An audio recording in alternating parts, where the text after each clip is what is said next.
A 6.1 magnitude earthquake has struck western Türkiye, collapsing more than a dozen buildings and sending tremors from its epicenter as far as Istanbul, about 200 kilometers away. 튀르키예 서부 지역에 규모 6.1의 지진이 발생해서 건물 여러 채가 무너지고 진앙지에서 약 200km 떨어진 이스탄불에까지 진동이 전해진 것으로 알려졌습니다. 네, so Turkey actually it's a region with high risk of earthquakes, right? Oh yeah, well we saw in 2023 that terrible 7.8 magnitude earthquake that killed more than 53,000 people. Türkiye is very familiar with these kind of tremors and these kind of disasters. This is another terrible, terrible tragedy. 16 buildings in that region collapsed. One person, an elderly person, the age of 81, died, and 29 were injured. There's no other signs of serious casualties or injuries. It seems to be okay, but it's another sign that Turkey is in a danger zone. It's on top of one of these major fault lines, and a fault line is where earthquakes are more likely to happen. It's where the tectonic plates meet and where those tremors can occur. Okay, Turkey.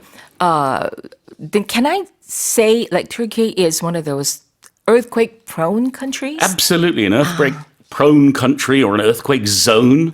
Earthquake zone. And I should say that you can say Türkiye or you can say Turkey. A couple of years ago, Turkey or Türkiye decided to officially say that their international name was Türkiye. I think in Korea it's been used a lot more. Türkiye. In English language media, I think Turkey is just being used. Both are okay, though. Both will be understood. Turkey is the old term. Türkiye is the term that Türkiye wants to be known by. But that's what they want to be like. They want to be known by, though. Absolutely, yes. So I'll use Türkiye, but other people might say Turkey. Okay, sure. 자, 아까 말씀하신 것처럼 the country lies on top of major fault lines. It's my fault, not it's your fault. 할 때 그 fault하고 똑같이 쓰게 되는 단어긴 한데 이게 주요 단층대를 의미한다고 합니다. 자, 그 바람에 이제 아까 earthquake prone countries, 그러니까 지진이 자주 발생하는 그런 나라다라고 볼 수 있는 거죠.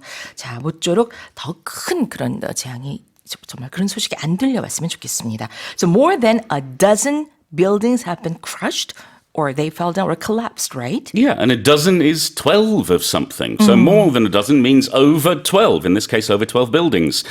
Yes, so we use a dozen a lot, not so much in Korea. For example, when we buy eggs in Korea, we buy them in tens. Whereas if you go to a UK supermarket or I think an American supermarket as well, you buy them in sixes or dozens. A dozen is a very common term. You'll find it used a lot when buying things, but we also use it to talk about a number of something. Dozens of something instead of tens of something is also used. But more than a dozen means more than 12. 아, 그렇군요.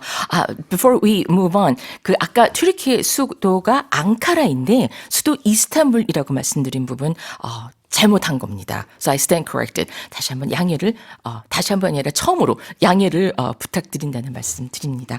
아, 그렇군요. 항상 이스탄불인 줄 잘못 알고 있다가 참 이번 기회에 I think it's one of those, like for example, if you ask people what's the capital of Australia, Australia. Yeah. 다 시드니라고 생각하잖아요. Exactly, but in fact it's Canberra. Canberra. It's easy to make these mistakes because sometimes the capital city is not as well known as perhaps the most famous city in the country. 자, 분발합시다. 네. 자, 그래서 아까 이제 doesn't doesn't this particular word has been used quite often in Korea for a long time, but we just call it a little bit different way though. Okay. 다스. 타스. 연필 한 타스. Oh, that's interesting. So I one didn't small realize. box of new sort of pencils, we used to have like 12 of them. Right but then you don't have a dozen eggs, you have 10 of them. 그렇죠. 그러니까 그쪽은 계란 얘기고 난 연필 얘기고 그러니까 dozen은 보통 12를 가리켜서 근데 baker's dozen이라는 게 있잖아요. 네. baker's dozen은 13 아닌가요? Yeah, one extra. Some people say it's for the customer in case one is burnt. Some people say it's for the baker because they want one for themselves. Oh, really? Yeah. Okay.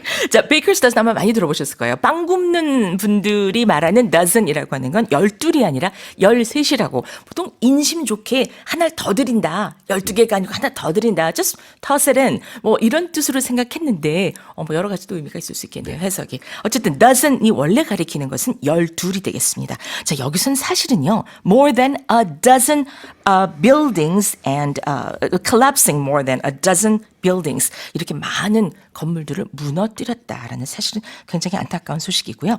자, 그래서 지진파를 이렇게 진동이 전해졌다 이런 얘기를 하면서 sending tremors from its epicenter as far as Istanbul 이런 얘기 나옵니다. Yeah, so it's the earthquake sending tremors. If you're sending something, you're pushing it away from you. You're pushing it towards something else. In this case, towards Istanbul. And a tremor is a shake. An earthquake is basically a very, very big series of tremors. But then you have the aftershocks of the earthquake. In the same way that if you throw a stone in a pond, you have the ripples that expand outwards. It's the same with these tremors being sent all around Turkey. 그러니까 이게 점점점 퍼져나가게 되는 건데 지금 이 모든 것의 주어가 그야말로 이제 지진이 건물들을 무너뜨리고 지진이 진앙지로부터 이런 지진파를 내보내고 있고라고 해서 이제 sending tremors 라는 말이 나오거든요. From where? From its epicenter as far as Istanbul. Epicenter is another quite frequently used vocabulary word in this kind of context. Absolutely. It means where the earthquake originated, that very central point. You could say from its center, but epicenter is the technical term that we use when it comes to earthquakes. Right. 진앙지, epicenter라는 단어도 많이 등장하게 되죠. Okay, here's the story once again.